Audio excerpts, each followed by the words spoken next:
ఈరోజు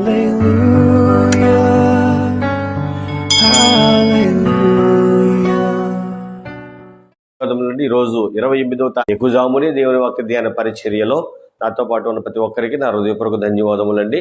ప్రార్థన చేసుకుని వాక్యపు ధ్యానంలోకి వెళ్ళిపోదాము. ప్రార్థన. పరలోకమందున్న మా కన్న తండ్రి, ఈ పరిశుద్ధమైన శ్రేష్టమైన ఘనమైన నామమునకు స్తుతులు స్తోత్రములు తండ్రి. ఉదయకాలం మొదలుకొని సాయంకాలం వరకు, సాయంకాలం మొదలుకొని ఉదయకాలం వరకు ప్రతిరోజు ప్రతి నిమిషము కూడా మీరు కాపాడుతున్న విధానాలు బట్టి మీకు స్తుతులు, మీకు స్తోత్రములు తండ్రి. దేవా, ఇదిగో నాయన ఎక్కుజాముని దేవుని వాక్య ధ్యాన పరిచర్యలో, క్రీస్తు స్వరం ప్రార్థన గ్రూపులో, మహిమగల క్రీస్తు ప్రార్థన మందిరంలో, ఇంకా ఎవరైతే సత్యవాక్యాన్ని సరిగా విభజించి ఉపదేశిస్తూ వాక్యానుసారంగా బ్రతుకుతున్నారో అందరికీ కూడా తండ్రి ఆరోగ్యం ఇచ్చి, బలం ఇచ్చి, శక్తినిచ్చి ముందుకు నడిపించండి తండ్రి. మరి ముఖ్యంగా ఆకలితో బాధపడుతున్న జ్ఞాపకం చేసుకోండి, ఆకలి తీర్చండి. అనారోగ్యాలతో బాధపడుతున్న జ్ఞాపకం చేసుకుని ఆరోగ్యం దయచేయండి. కుటుంబ సమస్యలు, ఆర్థిక ఇబ్బందులు తండ్రి నాయన వారందరూ మీరు జ్ఞాపకం చేసుకుని బలం ఇచ్చి, శక్తినిచ్చి ముందుకు నడిపించమని ప్రార్థన చేస్తున్నాను తండ్రి. మరి ముఖ్యంగా ఈరోజు ఆదివారము తండ్రి, నీ బిడ్డలని వారు తండ్రి ప్రతి ఒక్కరు కూడా తండ్రి నాయన త్వరగా వారి పనులు పూర్తి చేసుకుని ఈ యొక్క మందిరానికి వెళ్ళి ఆనందంగా సంతోషంగా సంఘంతో కలిసి నేను ఆరాధించుకునే కృపను దయచేసి మీరు సహాయము దయచేయమని ప్రార్థన చేస్తున్నాను తండ్రి. సన్నిధిలో ఆనందము, నీ సన్నిధిలో సుఖములు కలవని నాయన ప్రతి ఒక్కరు కూడా తండ్రి నాయన వేగురునే లేచి తండ్రి నాయన పనులన్నీ చక్కబెట్టుకుని తండ్రి మందిరానికి వెళ్ళి నేను ఆరాధించుకునే కృప ప్రతి ఒక్కరికి దయచేయండి. మరి ముఖ్యంగా ఎవరైతే సమస్యలతో బాధపడుతూ ఇబ్బందులు బాధపడుతూ ప్రార్థన సహాయం కోరి ఉన్నారో వారి కొరకు ప్రార్థన చేసే గొప్ప కృపను ప్రతి ఒక్కరికి దయచేయమని ప్రార్థన చేస్తున్నాను తండ్రి. మరి ముఖ్యంగా నా తండ్రి ఇప్పుడు వాక్యం ఉంటున్న వారికి వినగలిగిన చెవి, గ్రహించుకునే హృదయమును, నీ మాటలు చెబుతున్న నాకును సంయోచితమైన జ్ఞానమును, మరి ముఖ్యంగా నీ వాక్యమును సరిగా విభజించి ఉపదేశించుటకును, వాక్యానుసారంగా బ్రతుకుటకును నాలో నీ పరిశుద్ధత్వ సాయానికి పంపించమని మా కొరకు త్వరలో రానియున్న యేసుక్రీస్తు వరకు నామమును ఈ ప్రార్థన మనవలు అడిగి వేడుకొనిచ్చు నాము తండ్రి. Amen, amen. అందరికి వందనములండి. దేవాది దేవుని కృపను బట్టి దేవుడు అనుగ్రహించిన యొక్క ఎక్కుజామునే దేవుని వాక్య ధ్యాన పరిచర్యలో నాతో పాటుగా ప్రతిరోజు కూడా వాక్యాన్ని ధ్యానిస్తున్న నా ప్రియులైన నా బిడ్డలందరికీ, అలాగే నా యొక్క ప్రియ సహోదరులందరికీ కూడా నా హృదయపూర్వక ధన్యవాదములండి. దేవుడు ఎంతగానో మనల్ని ప్రతిరోజు కూడా ఆయన వాక్యంతో బలపరుస్తూ, ఆయన వాక్యంతో మనల్ని స్థిరపరుస్తూ, ఆయన వాక్యంతో ధైర్యపరుస్తూ ముందుకు కొనసాగిస్తున్న విధానాన్ని బట్టి ఆయనకే ఘనత మహిమ కలుగునుగాక. ఆమేన్. ఈరోజు ఆదివారము. ఈరోజు ఆదివారము అనగానే క్రైస్తవుల్లో ఒక ఆనందము, సంతోషము. నిజమేనండి. చాలామంది ఎప్పుడు ఆదివారం వస్తుందా, ఎప్పుడు మందిరానికి వెళ్దామా, ఎప్పుడు ఆయన సన్నిధిలో మోకరించి ప్రార్థన చేద్దామా అన్న ఆలోచనలతో చాలామంది ఉంటారు.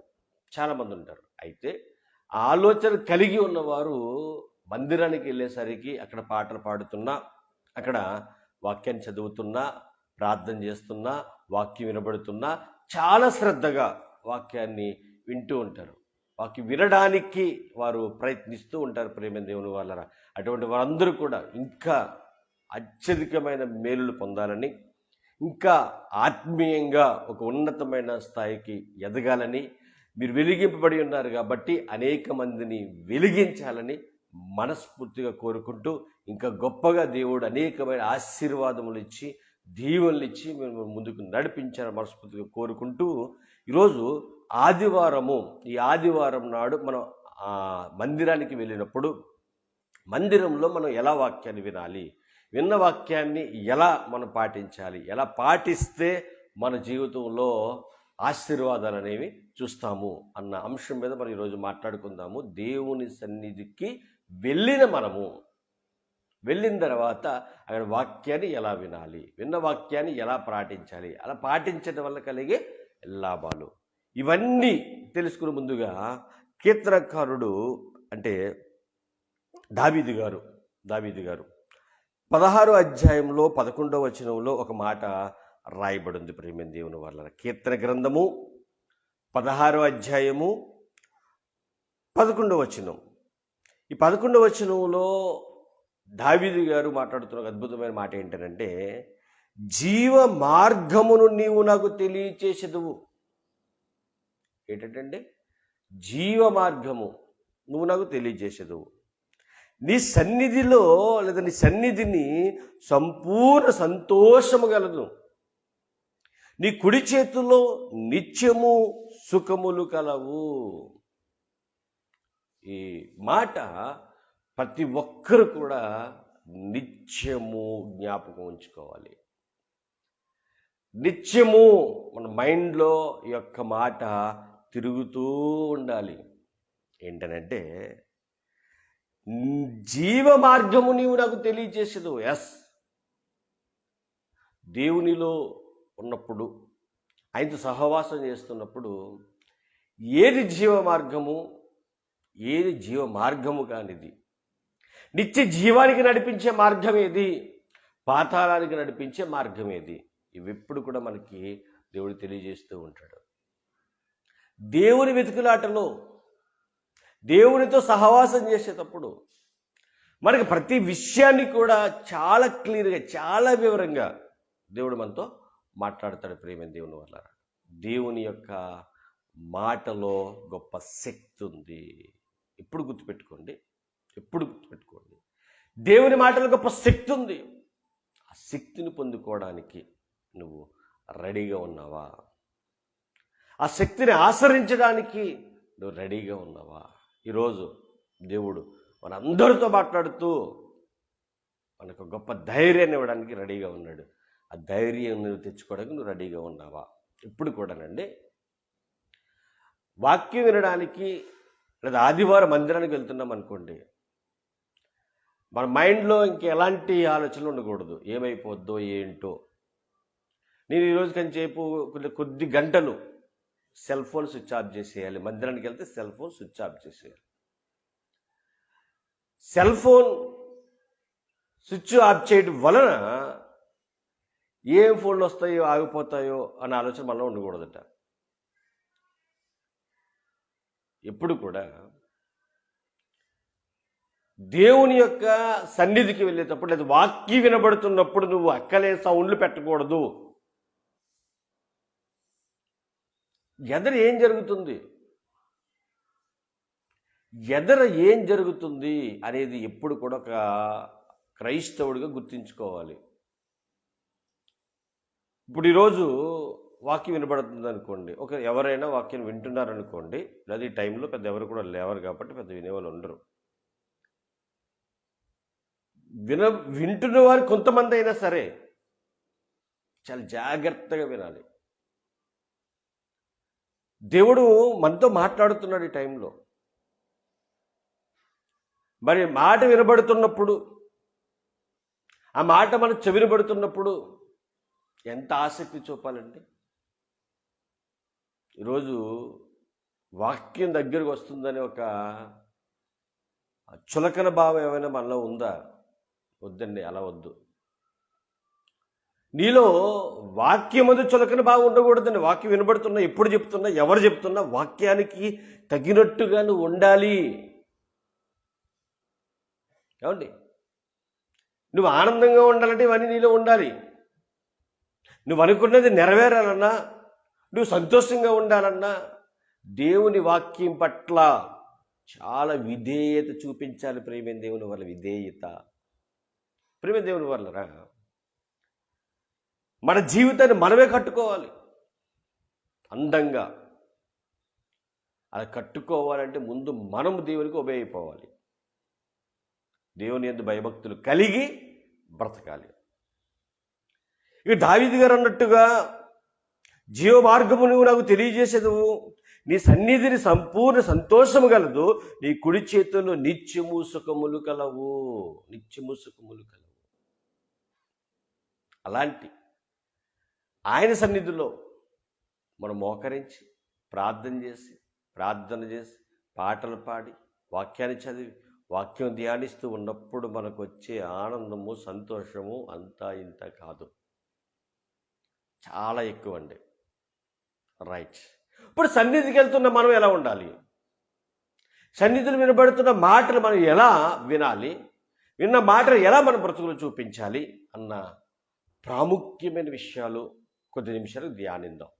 ఏమండి, చాలామంది మందిరానికి వస్తారు లేదా వెళ్తారు, కానీ వెళ్ళి విని వచ్చేంత వరకే అది మైండ్లో లేదా మన యొక్క మనసులో ఉంచుకోవాలన్న ఆలోచన చాలామందికి ఉండకపోవచ్చు.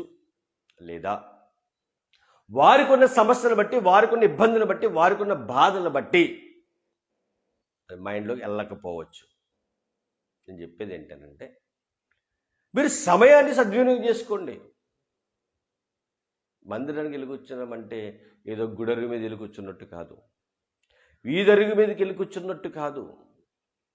పరిశుద్ధ మందిరానికి, లేదా దేవుడు సంచరించండి, పరిశుద్ధాత్ముడు సంచరించే చోటుకు మనం వస్తున్నట్టు. అక్కడ దేవుని ఆత్మే పనిచేయాలి తప్ప దెయ్యపు ఆత్మ పనిచేయడానికి వీల్లేదు. చాలా జాగ్రత్త అండి. ఎందుకంటే మన జీవితం ఒక ఉన్నతమైన జీవితం. దేవుడు మనకు చాలా చక్కగా అనుగ్రహించాడు జీవితాన్ని. ఈ జీవితాన్ని నువ్వు చక్కగా కొనసాగించాలంటే నువ్వు చేయవలసిన పని, నేను చేయవలసిన పనులు ఏంటో ద్వైతోపదేశకాండంలో చాలాసార్లు చదువుకున్నారు. ఈ మాట మళ్ళీ జ్ఞాపకం చేస్తానండి. ఎందుకంటే ఏదైనా సరే మాట మనం పదే పదే వినాలి, నేర్చుకోవాలి. లేకపోతే చాలా రాంగ్ వెర్షన్లోకి వెళ్ళిపోతాం. ప్రస్తుతానికి లోకంలో జరిగే పరిస్థితులు ఇవే. ఎందుకంటే మాకు బాగా వాక్యం తెలుసు అనుకుని నచ్చిన విధంగా మాట్లాడేస్తున్నారు. కానీ వాక్యం ఏం చెప్తుందంటే, ఏదైనా ఒక చోట ఒకటి చేయకూడదంటే అది నువ్వు చేయడానికి వీల్లేదు. ఏమండి, ఈరోజు మనం ఎలా ఉండాలో, ఎలా ఉంటే దేవుడు ఆనందపడతాడు, దేవుడు సంతోషపడతాడు, దేవుడు మనల్ని ఆశీర్వదిస్తాడు, దీవిస్తాడు. చాలా విలువైన మాటలు, మాటలు వింటున్నవారు నువ్వు స్కిప్ చేయకండి. దాటించి ఎదరికి వెళ్ళిపోవద్దు. ప్లీజ్ ఒక్కసారి వినండి. ఈ మాట మీ ఆత్మను బలపరుస్తుంది. ఈ మాట మిమ్మల్ని ఉన్నతమైన స్థితిలోనికి తీసుకువెళ్తుంది. చదువుదామండి. ద్వైతోపదేశకాండము 28వ అధ్యాయము. ద్వైతోపదేశకాండము 28వ అధ్యాయము ప్రారంభ వచనం నుంచి. నీవు నీ దేవుడైన యెహోవా మాట శ్రద్ధగా విని. ఇప్పుడు వింటాం మనం, ఏదైనా సెల్ ఫోన్లో వాక్యం వచ్చినప్పుడు వింటూ ఉంటాం. అదే కాకుండా మీరు ఎప్పుడైనా మందిరానికి వెళ్ళినప్పుడు కూడా దేవుడి మాట వింటూ ఉంటారు. ఏమంటే ఆదివారం అనేది ఇంక చాలా ప్రాముఖ్యం కాబట్టి, ఒకవేళ ఇంటి దగ్గర మీరు వాక్యం వినేటప్పుడు చిన్న ఎవరైనా వచ్చి మనల్ని ఇబ్బంది పెట్టవచ్చు. అంటే వింటున్న వాక్యాన్ని వదిలేసి మనం వాళ్ళ దగ్గరికి వెళ్ళి మాట్లాడవచ్చు. ఇంటికాడైతే మాట్లాడుతూ ఉంటాం. అదే మందిరంలో అయితే ఒకవేళ నువ్వు లేచి వెళ్దామన్నా నీకు వాక్యాన్ని బోధించే ఫాస్టర్ గారు ఏమంటారంటే ముందే చెప్పేస్తారు, సెల్ ఫోన్లు స్విచ్ ఆఫ్ చేసేయండి, మీ సెల్ ఫోన్లు కట్టేయండి, మీ సెల్ ఫోన్ ఫైల్ మోడ్లో పెట్టేయండి అని చెప్పేసరిగా ఆటోమేటిక్గా మనం సెల్ ఫోన్ని స్విచ్ ఆఫ్ చేసేస్తాము, ఫ్లైట్ మోడ్లో పెట్టేస్తాం. వాక్యం వినబడుతున్నప్పటికీ బయటికి వెళ్ళే అవకాశం ఉన్నా, ఒకవేళ వెళ్దాం అనుకున్న అవకాశం ఇవ్వరు అక్కడ. కొంతమంది అయితే అస్సలు వెళ్ళడానికి ఇష్టపడరు. అంటే మొత్తం మీద వాక్యాన్ని వినడానికి ఒక కరెక్ట్ ప్లేస్ ఏమండి అక్కడ మనకి ఏర్పడుతుంది, సమయం ఏర్పడుతుంది. చాలా బాగా వినబడుతుంది దేవుడి మాట, మనకి చాలా బాగా వినబడుతుంది. అందుకే ఇక్కడ అన్నాడు, నీవు నీ దేవుడని యెహోవా మాట శ్రద్ధగా విని. చాలా శ్రద్ధగా వినాలట. ఇక బుర్రలో ఏ ఆలోచన ఉండకూడదు, ఏ తలంపులు ఉండకూడదు. నువ్వు అప్పుల్లో ఉన్న అప్పులు అక్కడ వదిలే, నీకు అనారోగ్యంగా ఉన్న అనారోగ్యం అక్కడ వదిలే, కుటుంబంలో సమస్యలు ఉన్నా వదిలే. పిల్లలతో సమస్య అయినా, భార్యతో సమస్య అయినా, భర్తతో సమస్య అయినా, బంధువులతో సమస్య అయినా, అత్తగారితో సమస్య అయినా, ఎవరితో సమస్య అయినా అవన్నీ వదిలేసి నువ్వు మందిరానికి వచ్చినప్పుడు ప్రశాంతంగా వాక్యం వినడానికి శ్రద్ధ చూపించండి అంటున్నాడు. ఏమండి, రెండవది, నేడు నేను నీకు ఆజ్ఞాపించుచున్న ఆయన ఆజ్ఞలన్నిటినీ అనుసరించి నడుచుకుని ఎడలా.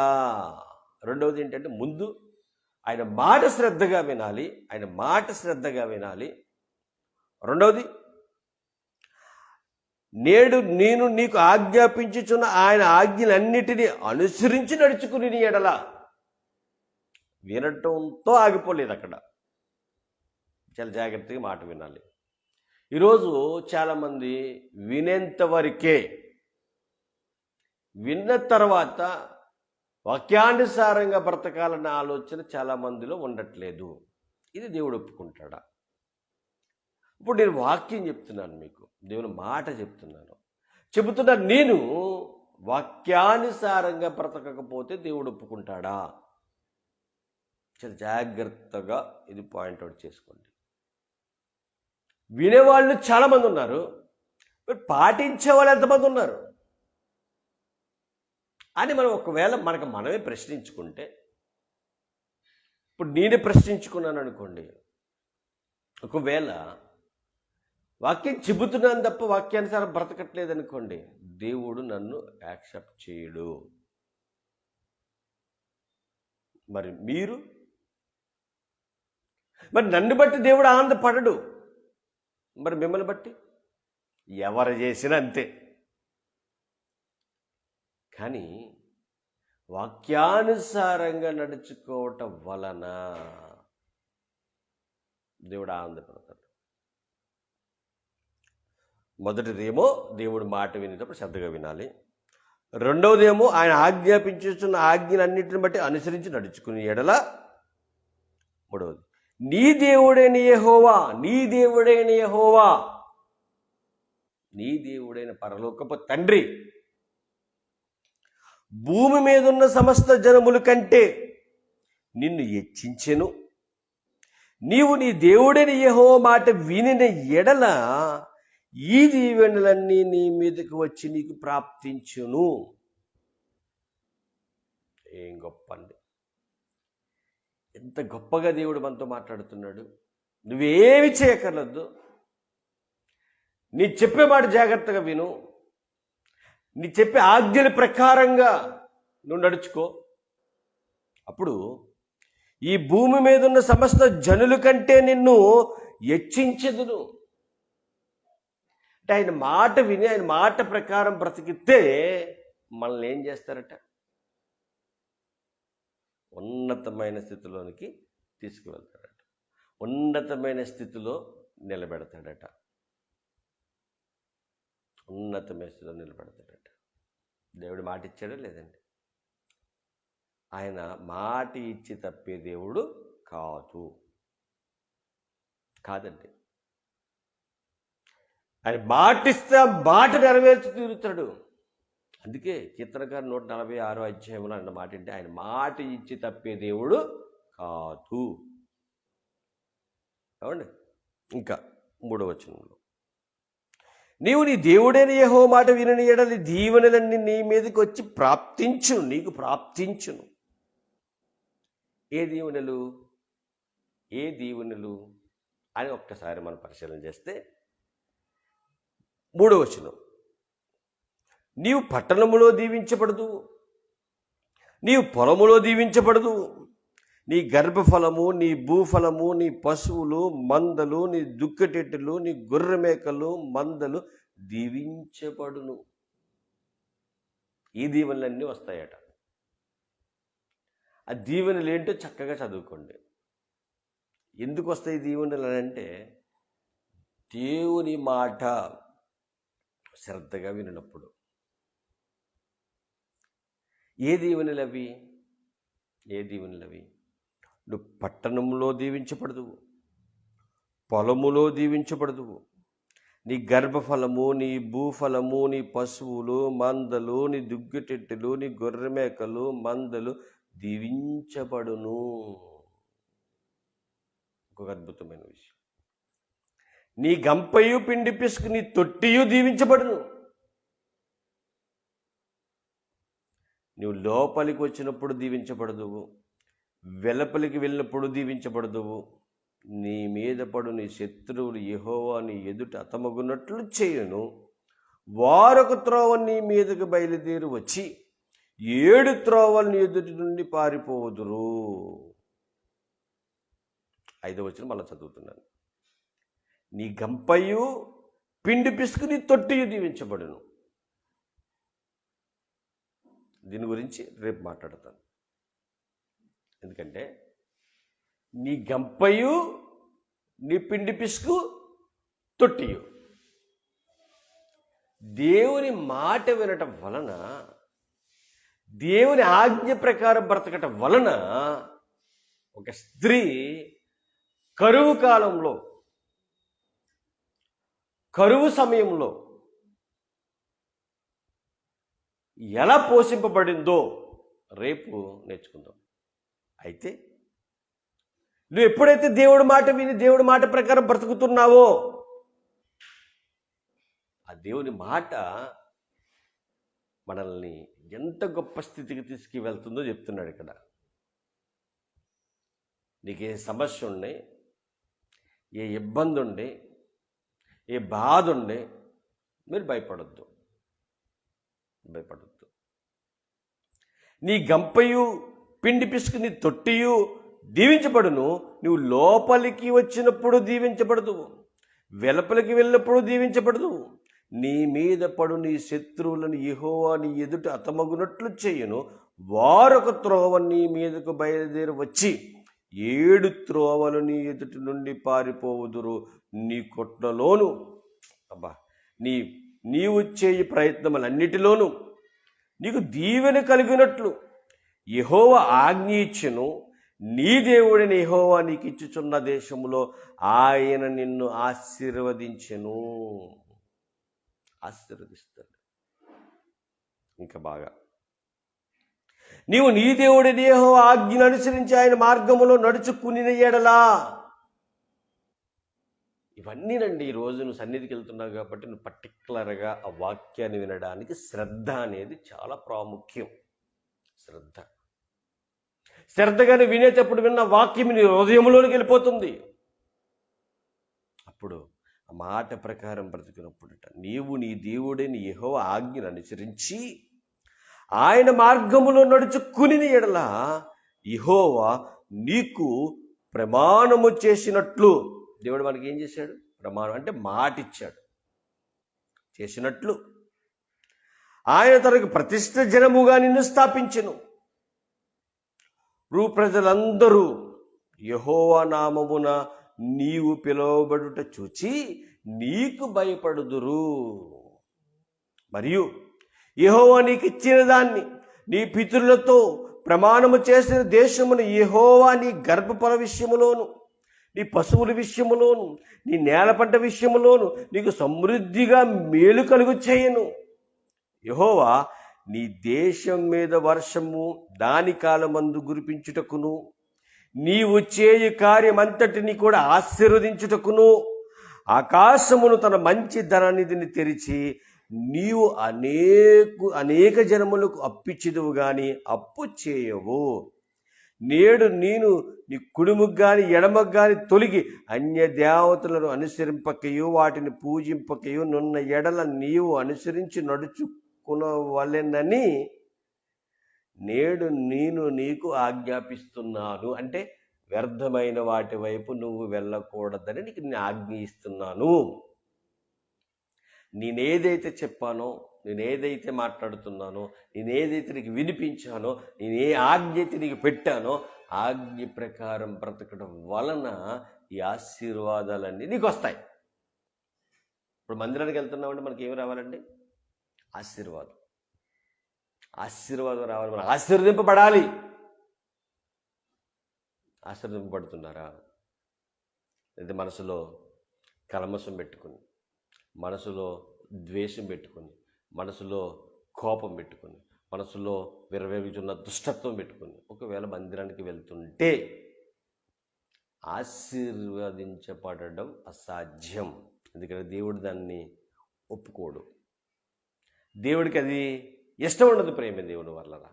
కానీ మందిరానికి వెళ్తున్న వారెవరైనా సరే, మందిరానికి వెళ్తున్న వారు ఎవరైనా సరే ఆశీర్వదింపబడాలి. ఆశీర్వాదం ఆత్మీయ ఆశీర్వాదం. ఈ లోకంలో నీకు వచ్చేవి నువ్వు డబ్బులైనా అది ఇంకోటైనా అనుకోవచ్చు, కష్టాలు బాధలు ఉన్నాయండి అని. అవి పక్కన పెట్టండి, అవి ఉంటాయి పోతాయి. పరలోకపు ఆశీర్వాదం, ఆత్మీయంగా ఎదిగే ఆశీర్వాదం ఎంత శక్తినిస్తుందండి, ఎంత బలాన్ని ఇస్తుందండి. ఒక్కసారి ఆలోచించండి ప్రియ సహోదరి సహోదరులారా. చాలా శక్తిని, చాలా బలాన్ని ఇస్తుంది, చాలా బలాన్ని ఇస్తుంది. అటువంటి ఆశీర్వాదము ఈరోజు మీరు పొందాలి. పొందాలి అని అంటే దేవుని మాట, మందిరానికి వచ్చే నువ్వు దేవుని మాట శ్రద్ధగా వినాలి, విన్న మాట ప్రకారం బ్రతకాలి, ఆయన ఆజ్ఞలు అనుసరించి నడవాలి. అప్పుడు నువ్వు ఇలా దీవించబడదువు. మరొక మాట అంటాడండి ఇక్కడ. మాట ఏంటంటే 14వ వచనం, కీర్తన ద్వితోపదేశ కాండము 28వ అధ్యాయం 14వ వచనం. అన్య దేవతలను అనుసరింపకయో వాటిని పూజింపకయో నున్న ఎడల నీవు అనుసరించి నడుచుకొనవలెనని నేడు నేను నీకు ఆజ్ఞాపించుచున్నా. నీ దేవుడని యెహోవా ఆజ్ఞలు విని వాటిని అనుసరించి గైకొనిన ఎడల యెహోవా నిన్ను తలగా నియమించును గాని తోకగా నియమించడు. నీవు పైవాడుగా ఉందువు గాని కిందవాడుగా ఉండవు. ఎస్, మీరు నేను మనం అందరం ఎలా ఉండాలి? పైగా ఉండాలి, కిందగా ఉండడానికి వీల్లేదు. అలాగని నేను గొప్ప నువ్వు చెప్పుకోకు.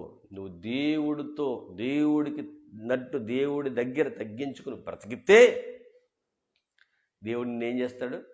పైవాడిగా, పైదానిగా చేస్తాడు. నా ప్రియ సహోదరి సహోదరులారా, ఈరోజు దేవుడు మనందరితో మాట్లాడాడు. మాట్లాడిన మాట ఏంటంటే, ఇదిగో నువ్వు దీవించబడదువు నేను చెప్పిన మాటల ప్రకారంగా బ్రతికితే. వాక్యం విన్నావు, విన్న వాక్యాన్ని ఏం చేయకూడదట? వదిలేయకూడదు. చూడండి, ఒకసారి మాట చూపిస్తాను మీకు. యాకోబు గారు పత్రిక రాస్తూ ఒక అద్భుతమైన మాటను మనకు తెలియజేస్తారు ప్రియమైన దేవుని వల్ల. అదే యాకోబు గారు రాసిన పత్రికలో మొదటి అధ్యాయము 22వ వచనం ప్రియమైన దేవుని వల్ల. యాకోబు గారు రాసిన పత్రికలో మొదటి అధ్యాయం 22వ వచనం. మీరు అంటే ఎవరు? వాక్యం విన్నవారు. మీరు విన్నవారు మాత్రమై ఉండి మిమ్మును మీరు మోసబుచ్చుకోకండి, వాక్య ప్రకారము ప్రవర్తించిన వారే అయి ఉండండి. బాగా మనకి నాటుకుపోద్ది. ఎందుకంటే ఇప్పటి వరకు మీరు వాక్యాన్ని విన్నారు. విన్న ప్రతి వాక్యాన్ని ఏం చేయాలంటున్నాడు? విని వదిలేయొద్దు, విని వదిలేసేవారిగా ఉండొద్దు. మరి ఎలా ఉండాలి నాయన? దేవుడు అంటున్నమాట, వాక్య ప్రకారం ప్రవర్తించిన వారే ఉండండి.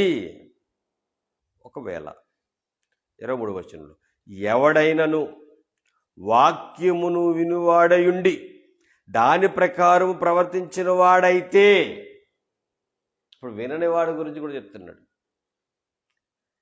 వాక్యం వినబడిన తర్వాత ఆ వాక్యం వినివాడు మట్టుకయుండి వాక్య ప్రకారం ప్రవర్తించిన వాడైతే వాడు అద్దములో తన సహజ ముఖమును చూసుకుని మనుష్యుని పోలి ఉన్నాడు. ముఖం చూసుకుని మురిసిపోతాడంతే. ఆ ముఖం చూసుకుని ఎప్పుడు మురిసిపోతామే తప్ప వాక్యానుసారంగా బ్రతకట్లేదన్నమాట. అలా మనం ఉండకూడదట. వాక్యముని విని వాక్యానుసారంగా బ్రతికి మనను సృష్టించిన సృష్టికర్తకు ఆనందం పుట్టించేవారుగా మనం ఉండాలి, సంతోషం కలిగించేవారుగా ఉండాలి. ఎందుకంటే దేవుని సన్నిధిలో మనకి దీర్ఘాయువు ఉంది. దేవుని సన్నిధిలో సుఖములు గలవు, నిత్యము సుఖములు గలవు. దేవుని సన్నిధిలో సంపూర్ణ ఆనందము, సంపూర్ణ సంతోషము కలదు. కాబట్టి నా ప్రియ సహోదరి సహోదరులారా, ఈరోజు దేవుని సన్నిధికి వెళ్తున్న మీరు అందరూ కూడా ఆనందంగా సంతోషంగా ఉండాలని, ఆత్మీయంగా ఆధ్యాత్మికంగా ఉన్నతంగా ఎదగాలని మనస్ఫూర్తిగా కోరుకుంటూ అందరికీ కూడా మీరు ఆనందంగా సంతోషంగా మీరు ఉన్న చోట మీరు ప్రతివారు వెళ్ళే మందిరానికి వెళ్ళి సంఘంతో కలిసి ఆనందించండి, సంతోషించండి. దేవుడు అనేకమైన దీవెనలు ఇచ్చి మిమ్మల్ని ఆశీర్వదించునుగాక. ఆమేన్. ప్రార్థన. పరలోకమందున్న మా కన్న తండ్రి, నీ పరిశుద్ధమైన శ్రేష్టమైన ఘనమైన నామమునకు స్తుతులు స్తోత్రములు తండ్రి. ఉదయకాలం మొదలుకొని సాయంకాలం మొదలుకొని ఉదయకాలం వరకు ప్రతిరోజు ప్రతి నిమిషము మీరు మమ్మల్ని కాపాడుతున్న విధానం బట్టి వందనములు తండ్రి. మరి ముఖ్యంగా ఈరోజు ఆదివారము, ఇదిగో నాయన నీ సన్నిధికి ఎవరైతే రావాలనుకుంటున్నారో అందరికీ ఆనందము సంతోషము దయచేయండి తండ్రి. అనారోగ్యాలతో అవుతున్న వారు ముట్టి స్వస్థపరచండి. అధిక ఇబ్బందులు, కుటుంబ సమస్యలు ఉన్నవారిదైతే మీరు మీ మాట ద్వారా వాదార్చి నిలబెట్టమని. అలాగే తండ్రి నాయన ఎవరికి నీ మాట విని బిడ్డలు విని వదిలేసే వారికి కాకుండా నిన్న మాట ప్రకారం బ్రతికే జీవితం ప్రతి ఒక్కరికి దయచేయమని మా కొరకు త్వరలో రాని ఉన్న యేసుక్రీస్తు వారి పుణ్యనామముని ప్రార్థన మనవులు అడిగి వేడుకొనిచున్నాము తండ్రి. ఆమేన్. ఆమేన్. తండ్రి నేను ప్రేమయు కుమారుడైన యేసుక్రీస్తు ప్రభువు వారి కృపయు పరిశుద్ధాత్మ నుండి సహవాసము ఎప్పుడు ఎల్లప్పుడు సదాకాలము తోడై నడిపించునుగాక. ఆమేన్. ఆమేన్. రేపు ఎక్కువ జాముని దేవుని వాక్య ధ్యాన పరిచయం కలుసుకుందాము. God bless you all.